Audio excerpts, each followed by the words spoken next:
So our first DLC offering is called First Strike. It releases February 1st. It has 5 new levels in it, 4 brand new multiplayer maps, as well as a zombie level called Ascension. Kowloon is inspired by the single-player campaign level that was also set in Kowloon City, China, but the actual design and the layout and the geometry in the map is built from the ground up for MP. Kowloon is the only map that has zip lines, which will allow players to quickly get from point A to point B. The trade-off to that is that you're completely exposed while you're on the zip line. You can't use your weapon. It's going to get you to your location much faster, but there's also the risk that you're going to get shot.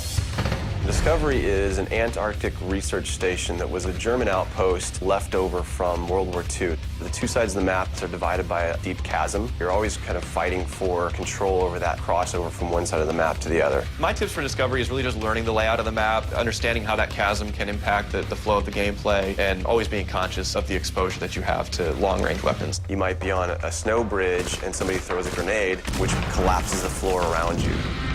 Our large map is Berlin Wall. This focuses on the checkpoint Charlie area of Berlin. It puts you fighting on the two different sides of the wall. So you've got East Berlin versus West Berlin kind of thing going. Berlin Wall has certain attributes about it that if you use it right, you're going to have the competitive edge over your opponents. It has a lot of very long view distances. It's a really great map for snipers. There's some good high points, some good elevation there. And one of the unique aspects about Berlin Wall is that there's the no man's land in the middle. You can take the risk of going through no man's land to get a faster route, but there's a good chance you're going to get mowed down by the auto turrets.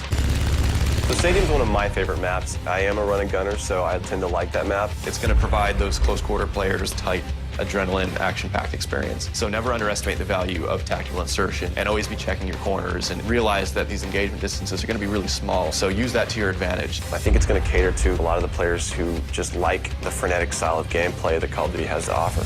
One of the big agendas with this map pack is we wanted to listen to the feedback that people have been giving about all the maps they've been playing with the release of the game. They want more verticality, more sniper opportunities. They really love the interactivity that we did. These are components that we wanted to bring back in a pretty big way in the first DLC offering. First Strike is going to be available February 1st for 1,200 Microsoft points, and it'll be available on Xbox 360 first.